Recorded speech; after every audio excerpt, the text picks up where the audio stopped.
So sorry about that. These are rather informal videos, aren't they? Where members of my family walk in, and, you know, who can blame them? They live here too. But we left off with a hypothetical that Sieghart was proposing, in which a doctor had a patient who, like, legitimately the patient's health was being affected because of this other person, and the patient asks the doctor if they could poison the third person as a way of, you know, relieving whatever, you know, unhealthy anxieties this patient has, and of course the doctor could never do that, and you know, it's rather obvious, but Sieghart really asked, you know, why is it that the doctor can't do it? I mean, the doctor is supposed to serve his or her patient, and to you know, to do everything that they possibly can to further the patient's interests and health. And if they sort of legitimately do that, why can't they do it? Come to think of it, and you know, his answer is, you know, pretty interesting. You know, the idea is that the doctor has certain responsibilities which actually transcend his or her responsibilities to the individual patient. But in addition to serving the interests of the client, the patient, the professional serves the interests of society. And Sieghart chooses to describe this in terms of a noble cause. The idea is that each profession, in addition to servicing the needs of the people directly for whom the work is done, that the professional serves a noble cause. I guess the easiest one, at least theoretically, ideally, to formulate is the noble cause of the lawyer, which is justice. That is, you know, theoretically, and we hope in practice that a lawyer's responsibilities transcend the responsibilities to the individual client. That a lawyer has certain restrictions on his or her behavior because they are supposed to be dedicated to the law and to justice in general.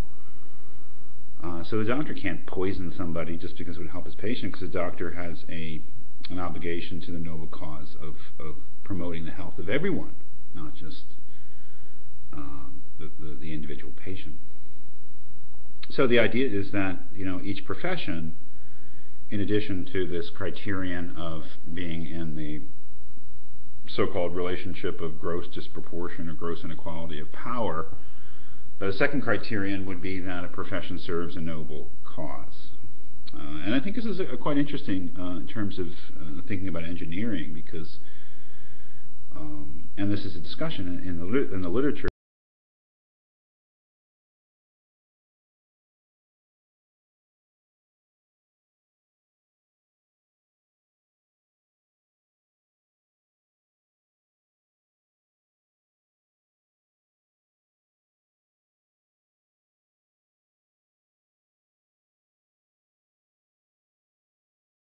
the public is, you know, a principle.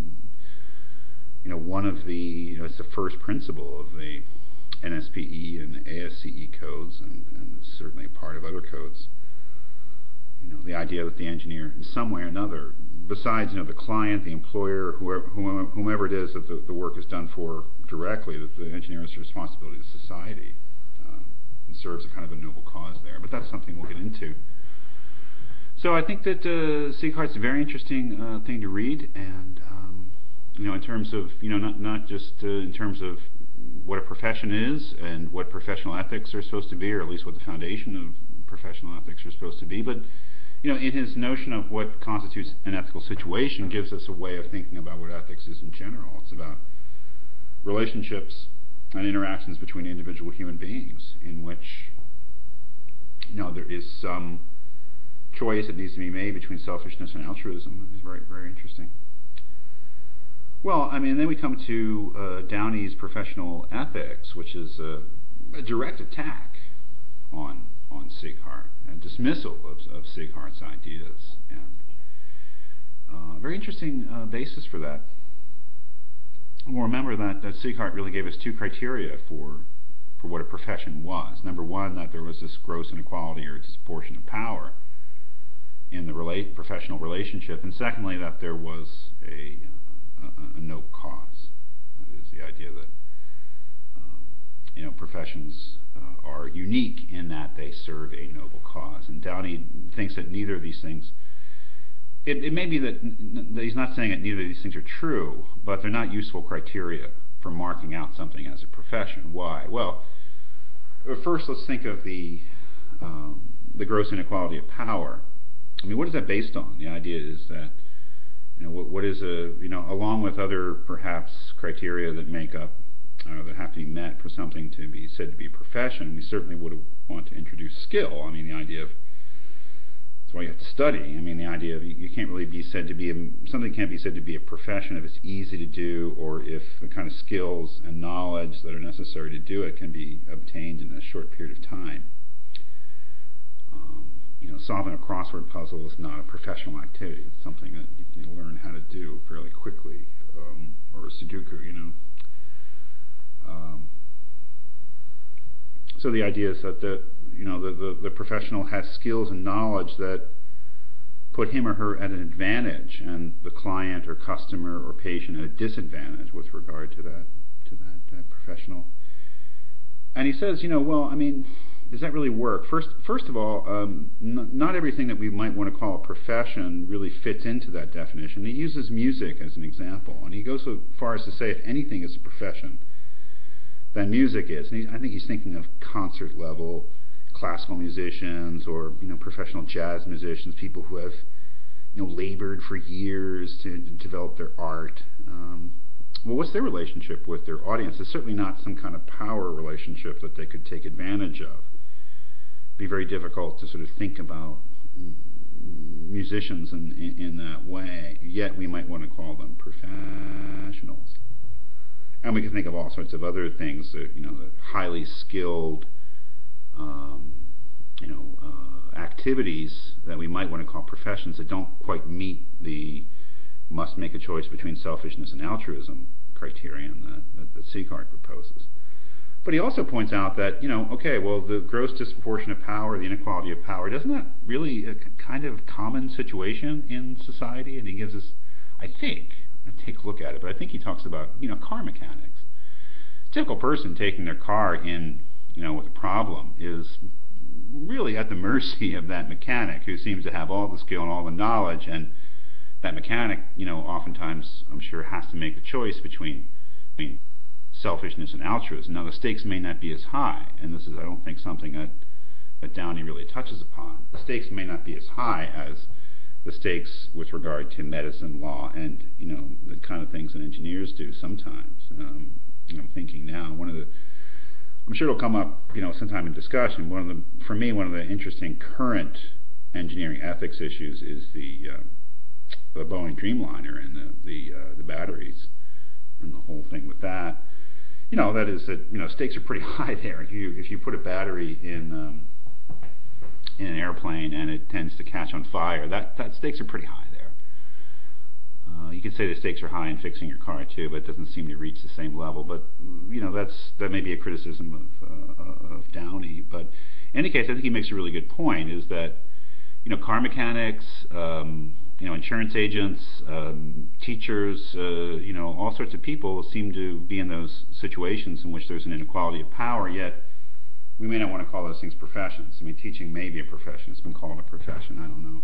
Some people think it is, and some people not. So it's not that there's not situations that are, disproportionate in power. It's just that they're so wide that it's not a very useful criterion for marking out certain activities as professions. The other criterion that Sieghart offers, Downie dismisses as well, and that's the idea of a noble cause. The idea that, well, what marks out a profession is that it serves a noble cause, whether it be health or law, or the technological betterment, or the betterment of human life through the deploying of technology, however we want to formulate the engineer's so-called noble cause.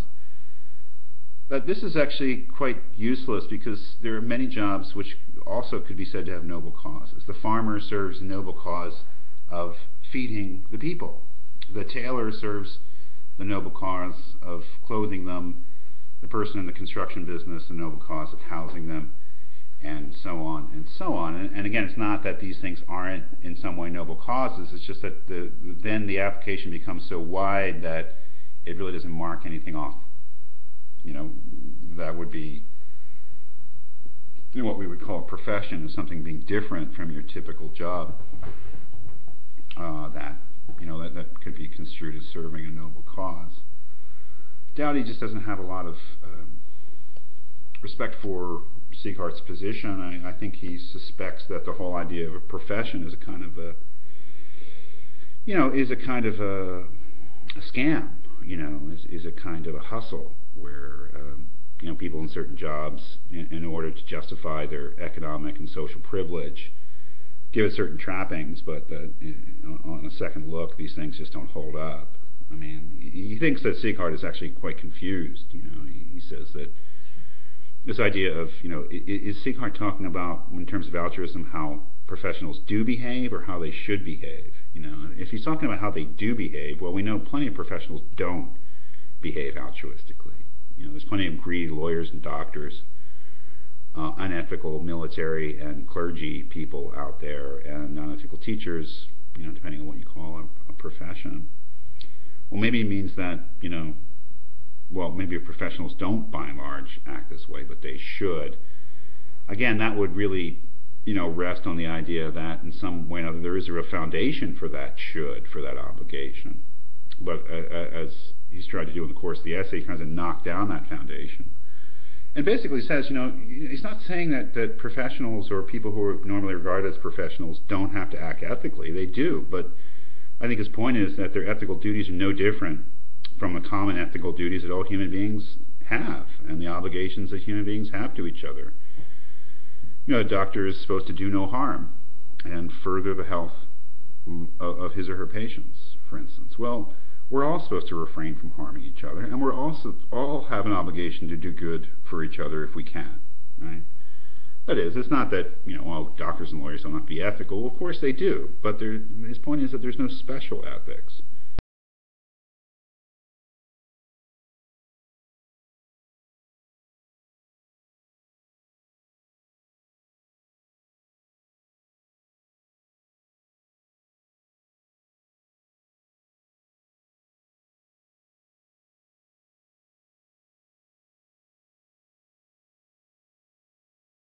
I think it's quite an interesting criticism of Sieghart. It's really for you to figure out what you think. I mean, that's the whole point of the course, right? Really, is there such a thing as a profession? Not just professional, someone does something for money, but this idea of being a professional in the sense of belonging to legitimately what can be called a profession, something which is qualitatively different from other jobs. Is that really true? Are there professions? Secondly, are there really professional ethics? That is, are there special duties and obligations that professionals have that ordinary folk don't, the common run of person in the course of their activities doesn't have? Are there special obligations? And I guess thirdly, the questions in the background, obviously, of this course is, how does this all apply to engineers? Is engineering a profession? And if so, are there any special duties and obligations that engineers have to keep in mind which are special to engineering?